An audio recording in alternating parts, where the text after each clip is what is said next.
तो class 12 physics electrostatics का lecture number 2 में आप लोगों का स्वागत है। इसमें हम लोग एमसीक्यू कर रहे थे और पिछला वीडियो में हम लोग 1 नंबर से 5 नंबर तक का एमसीक्यू कर चुके थे। ठीक है, इस वीडियो में हम लोग 5 नंबर से आगे का एमसीक्यू सॉल्व करेंगे। ठीक है, और जैसे कि हम पहले ही बता चुके हैं, हम उन्हीं एमसीक्यू को सॉल्व करेंगे जो कि बहुत इंपॉर्टेंट है और जिसका एग्ज़ाम आने का चांसेस बहुत ज़्यादा है। ठीक है, तो चलो शुरू करते हैं 6 नंबर से। ठीक है, देखो 6 नंबर का क्वेश्चन जो है ये तो बहुत इंपॉर्टेंट है, इस टाइप का क्वेश्चन आता ही आता है। और 6 नंबर का क्वेश्चन क्या कहता है कि 4 इलेक्ट्रिक चार्जेस ABCD, ठीक है, अरेंज अस सोन। ठीक है, 4 इलेक्ट्रिक चार्ज जो है अरेंज किया हुआ है, ये देखो A B C और D। ठीक है, the electric force will be lesser, lesser मतलब कम, बिटवीन चार्जेस। ठीक है, देखो क्वेश्चन कह रहा है कि 4 इलेक्ट्रिक चार्ज को अरेंज किया हुआ है। हम लोग को बताना है कि इलेक्ट्रिक फोर्स किसके बीच में, यानी किन दो चार्ज के बीच में सबसे कम लगेगा। ठीक है, तो कैसे पता करेंगे कि सबसे कम किन दो चार्ज के बीच में लगेगा? तो हम लोग पता करेंगे फॉर्मूला से। देखो इलेक्ट्रिक चार्ज के बीच में जो फोर्स निकालते हैं उसके लिए कूलम्ब्स लॉ का फॉर्मूला आता है, F = K/Q1/Q2/r² होता है ना। तो उसी फॉर्मूला का हेल्प से हम लोग पता करेंगे कि फोर्स किन दो चार्ज के बीच में कम लग रहा है। ठीक है, तो देखो फॉर्मूला क्या होता है, FE। ये हम लोग को बताता है कि ये इलेक्ट्रोस्टैटिक्स फोर्स का फॉर्मूला है, बाकी और कुछ नहीं। FE होता है K/Q1/Q2/r², ये होता है ना। अब देखो इस फॉर्मूला को हम लोग तोड़ेंगे। कैसे तोड़ेंगे? हम लोग को पता है कि जब भी प्रोपोर्शनैलिटी हटता है तो एक कांस्टेंट आता है ना। जब भी प्रोपोर्शनैलिटी हटता है एक कांस्टेंट आता है। हम लोग इसमें उल्टा करेंगे, हम लोग इसमें इसको हटाएंगे और एक प्रोपोर्शनैलिटी लाएंगे। ठीक है ना, हम लोग क्या करेंगे, ये इसको हटाएंगे कांस्टेंट को, एक प्रोपोर्शनैलिटी लाएंगे, उसी से ये इजीली सॉल्व हो जाएगा, मतलब थोड़ा समझने में आसानी होगा।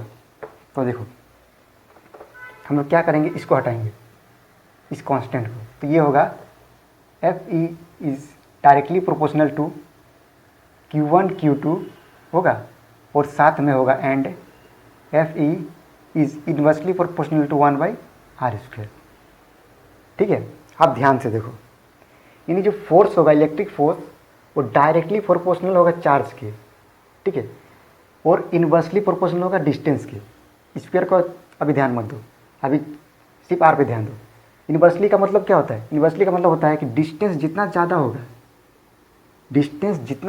होगा और फोर्स तब क्या होगा, उतना ही कम होगा। इसका मतलब इन्वर्सली प्रोपोर्शनल कि चार्ज के बीच में डिस्टेंस जितना ज़्यादा होगा फोर्स भी उतना कम लगेगा। ठीक है, यानी उन्हीं दो चार्ज के बीच में फोर्स कम लगेगा जिसके बीच में डिस्टेंस ज़्यादा हो। और साथ में इसको भी देखना है, यानी कि दोनों को मिला के ये आता है।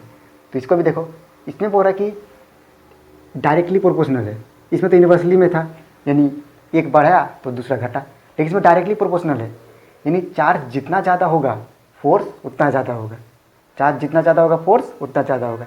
लेकिन हम लोग को पता करना है कि फोर्स लिस्ट यानी कम, यानी चार्ज जितना कम होगा फोर्स भी उतना ही कम होगा। यानी हम लोग को खोजना है कि किन दो चार्ज का मल्टीप्लाई, देखो मल्टीप्लाई है ना, कम आ रहा और डिस्टेंस ज़्यादा हो। तो अब देखो फिर से सुनो, चार्ज का मल्टीप्लाई जो है ना कम होना चाहिए और डिस्टेंस ज़्यादा होना चाहिए। क्यों? क्योंकि चार्ज जो होता है डायरेक्टली प्रोपोर्शनल होता है, यानी जितना ज़्यादा चार्ज होगा उतना ही फोर्स ज़्यादा होगा। लेकिन हम लोग को लिस्ट निकालना है, तो चार्ज का मल्टीप्लाई जितना कम होगा तो फोर्स उतना ही कम होगा, और डिस्टेंस जितना ज़्यादा होगा फोर्स उतना ही कम होगा। तो देखो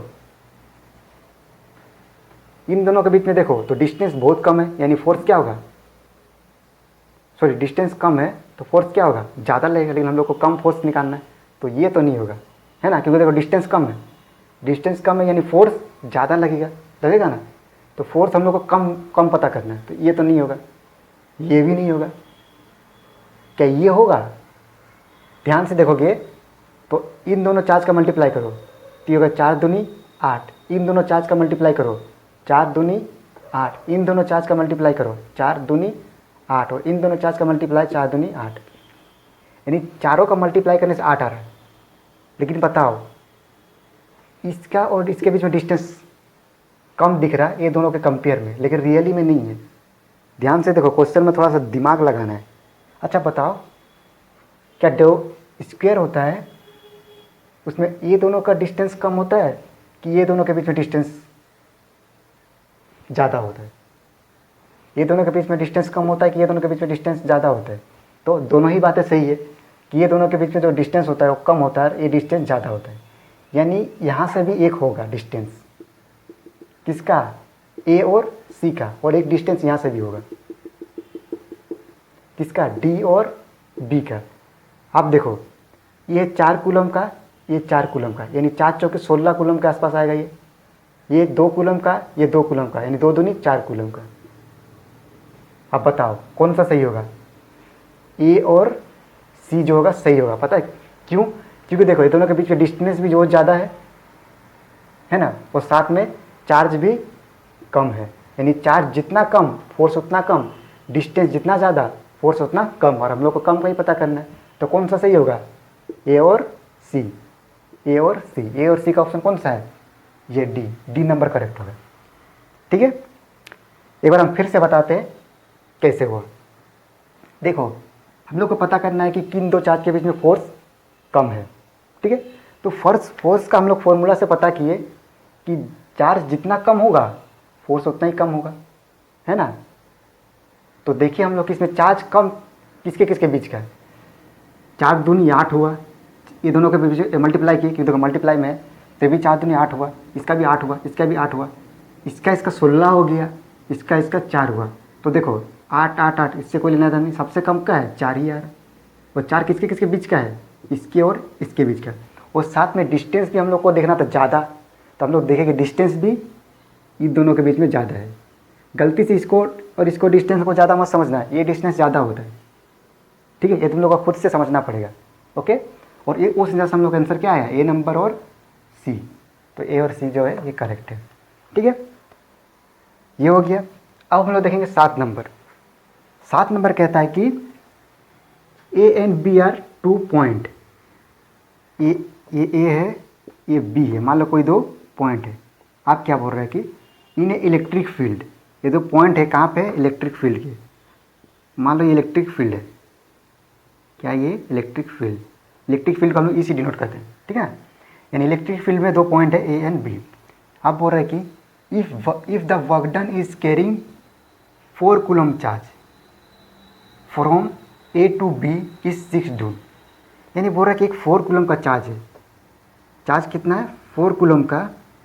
और इस चार्ज को यहाँ से यहाँ ले जाने में, ये देखो 4 coulomb charge A to B, work done is carrying 4 coulomb charge A to B is 16 joule. यानी ये जो 4 कूलम चार्ज है, इसको यहाँ से यहाँ तक ले जाने में जो वर्क डन करना पड़ रहा है वो कितना है? वो 16 जूल। ठीक है, बोल रहा है कि एक इलेक्ट्रिक फील्ड है, उसमें 2 पॉइंट है ए और बी। ठीक है, एक 4 कूलम का चार्ज है, उसको ए से बी तक ले जाने में 16 जूल का वर्क डन करना पड़ रहा है। ओके, अब आगे देखो, आगे बोलते हैं the potential difference between A and B. हम लोग को पता करना है कि ये जो ए एंड बी है इसके बीच का पोटेंशियल डिफरेंस क्या होगा। तो देखो सिंपल है, हम लोग को पोटेंशियल डिफरेंस फाइंड करना है। तो डिफरेंस कैसे फाइंड करते हैं? पोटेंशियल को हम लोग वी से डिनोट करते हैं। ठीक है, तो ये होगा वी फाइनल। देखो डिफरेंस होता है V final minus V initial. V final क्या होगा? V B minus V initial कितना होगा? B A is equal to, इसका फॉर्मूला जो होता है वर्क डन बाई चार्ज, इसका फॉर्मूला होता है। पोटेंशियल डिफरेंस का क्या फॉर्मूला होता है? ये होता है V final minus V initial is equal to work done by charge. ठीक है, इसी को हम लोग बोलते हैं delta B final to initial is equal to work done by charge. ये हम पिछला वीडियो में बताए हैं तुम लोग को कि change in potential equal to होता है वर्क डन बाई चार्ज। तो जो पिछला वीडियो नहीं देखा एक बार देख के आना, मस्त समझ में आएगा। और जिनको नहीं पता वो जान लो कि work done final potential minus initial potential, ये फाइनल पोटेंशियल जो होगा ये वी बी होगा, और इनिशियल पोटेंशियल जो होगा वी बी ए होगा, वी ए होगा। ठीक है, इज इक्वल टू किसके होता है? वर्क डन बाई चार्ज के होता है। ठीक है, अब देखो क्वेश्चन में हम लोग को क्या निकालना है? पोटेंशियल डिफरेंस ही निकालना है। ये देखो ए और बी का, तो ये होगा वी बी माइनस बी ए। अरे यार ठीक से तो लिखो, क्या क्या लिखते हैं। हाँ, तो V B minus V A is equal to क्या होगा, वर्क डन। वर्क डन कितना दिया हुआ है 16 जूल, और चार्ज चार्ज कितना दिया हुआ है 4 कूलम। ये तो बहुत आसान था, ये आ गया 4 वोल्ट, है ना, क्योंकि वर्क डन का यूनिट जो होता है वोल्ट होता है। तो ये आ गया, सॉरी पोटेंशियल का जो यूनिट होता है वो वोल्ट होता है। तो ये आ गया 4 वोल्ट, यानी सी नंबर। ठीक है, तो एक क्वेश्चन तुम लोग तभी कर पाओगे जब ये फॉर्मूला याद होगा। पहला फॉर्मूला याद कर लेना है कि work final potential minus initial potential is equal to work done by charge, या change in potential is equal to work done by charge, दोनों ही सेम है। ठीक है, तो इसको उतार लो।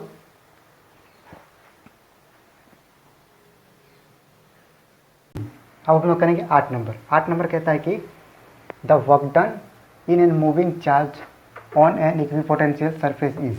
ठीक है, हम लोग को बताना है कि एक इक्विपोटेंशियल सरफेस है, उसमें चार्ज को मूव कराएंगे तो वर्क डन कितना होगा। ठीक है, बहुत जन को पता होगा कि जो एक इक्विपोटेंशियल सरफेस होता है उसमें अगर कोई चार्ज को हम लोग मूव कराएं तो उसका जो वर्क डन होता है वो ज़ीरो होता है। क्या होता है, ज़ीरो होता है। तो इसका आंसर ज़ीरो होगा। लेकिन हम बताना चाहेंगे कि कैसे होता है। तो देखो, इक्विपोटेंशियल सरफेस का मतलब क्या होता है पता है, कि हर जगह जो है पोटेंशियल सेम।